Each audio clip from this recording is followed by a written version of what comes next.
Hi, this is Brian. Welcome back to another Heroic Plus One. Now that we've taken a little tour through Brian Tracy's great book, No Excuses, it's time to return to Seth Godin's wisdom from his great book, The Practice. First, let's remind ourselves that the magic of the creative process is that there is no magic. I repeat again in bold, all caps, it's not quite all caps, but let's make it bold, bigger font. The magic of the creative process is that there is no magic. You want to optimize your life and actualize your heroic potential? Me too.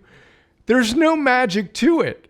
In fact, the reality is that the process of being and becoming our best self is often so mundane and so unglamorous and so boring that we don't realize just how powerful it is.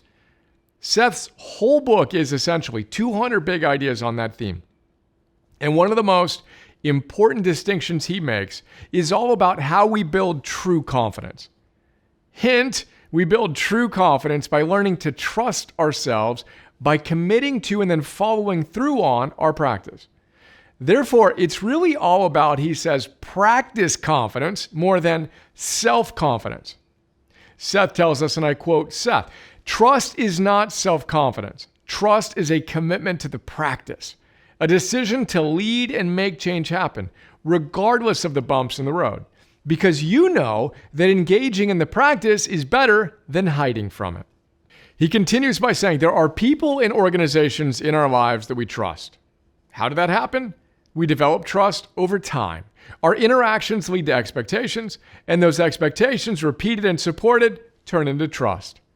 And he says those organizations and people earn trust by coming through in difficult moments. They're not perfect. In fact, the way they deal with imperfection is precisely why we trust them. He continues by saying we can do the same thing to and with ourselves. As we engage in the practice, we begin to trust the practice. Not that it will produce the desired outcome each time, but simply that it's our best available option. Plus, he says, trust earns you patience, because once you trust yourself, you can stick with a practice that most people can't handle. And the practice is available to all of us. Now, I love the way Seth frames the source of true confidence. As we've discussed many, many times, the word confidence literally means intense trust.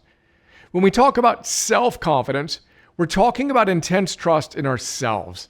Not, I repeat, a silly, ungrounded confidence that we will succeed in everything we do, because we won't, but a deep, grounded, intense trust that it doesn't matter what happens, because we know we have what it takes to respond to whatever comes our way.